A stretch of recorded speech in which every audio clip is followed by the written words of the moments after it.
only roughly 10 or 20% of the rent home buyers nationally that are able to actually get financing when they get to the end of their agreement. We have an inverse relationship with that. We're seeing 80 to 90%, up to 90% of our rental home buyers that we set up into agreements be able to get to the end and get their own loan and basically walk into equity. Well, let's talk Yeah. about that a little bit. So you guys find a distressed property or a property or people just want to sell for some reason. You guys buy it as like a subject to or something like that. And then are you setting up someone in that house as a rent to own tenant from you guys? Is that the system? Yeah, I kind of glazed over that real quick, but yeah. So we're buying it.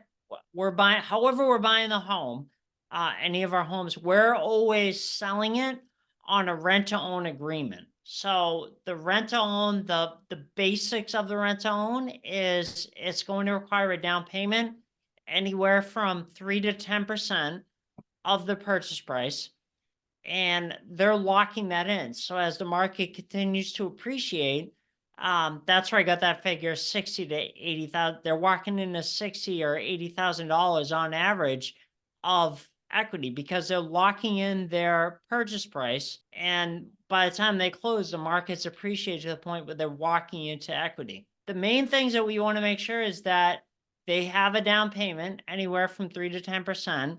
The higher they get their down payment, the better their chances are of being accepted. It's basically on a first come, first served basis. So the higher they get that, the better their chances. And then we want to make sure, just as important, that they can afford the home. So for that, we're looking to make sure that they make at least 3 times the monthly cost of the home.